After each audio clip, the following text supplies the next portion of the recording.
Imagine this. You're an HSE manager on a busy job site.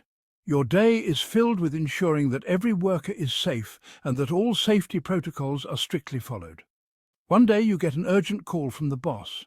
It's not just any call, it's one that could change the course of your day or even your career. We don't have enough PPE on site. The storage is empty and workers are starting to notice. People are working without PPEs and it's only a matter of time before something goes wrong. The tension is palpable and you can see the worry in their eyes. You know the risks and you're worried. The potential for accidents is high and the consequences could be dire. Your boss, however, is under immense pressure to cut costs. The financial strain is evident and he's looking for ways to save money. I know, but we're under pressure to cut expenses. His voice is strained, and you can tell he's been having this conversation all day. Can't you manage without it for now? Cutting the PPE budget? He asks almost pleadingly. That's crossing a dangerous line. You know it, and deep down he knows it too. You try to reason with him. The conversation is tense, but you need to make him understand the gravity of the situation. PPE is expensive, and top management wants to see savings. But at what cost, you ask yourself? We have to show them we're cutting costs somewhere. You counter quickly, knowing that this is a battle you can't afford to lose. And when there's an accident, the question hangs in the air, heavy with implication.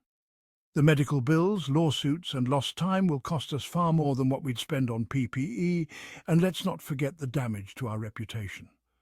The financial and human costs are staggering. Your boss sighs heavily, caught between a rock and a hard place.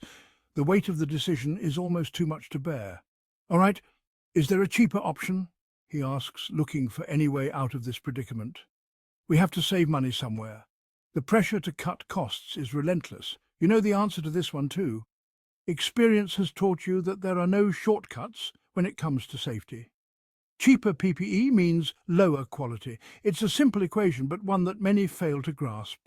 You can't put substandard PPE on site. It poses another safety risk and could lead to even bigger problems.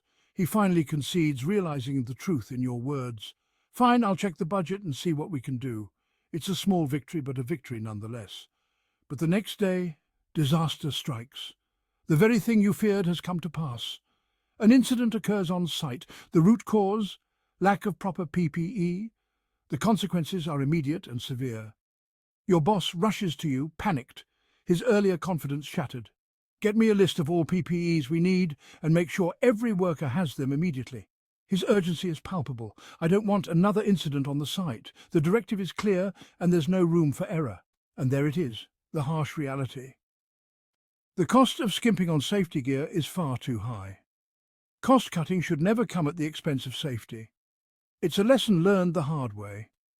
Too often companies try to save a few bucks by skimping on PPE, only to end up paying much more after an incident. The aftermath is a stark reminder of what could have been avoided. So, what's the takeaway here? The answer is simple yet profound. Be proactive, not reactive when it comes to safety. Prevention is always better than cure. Always follow your company's PPE guidelines and ensure all workers are adequately equipped. It's not just a rule, it's a lifeline. Remember, investing in proper PPE isn't just a cost. It's an investment in the safety and well-being of your team and ultimately the success of your project. The benefits far outweigh the costs. Stay safe out there and make the right choices before it's too late.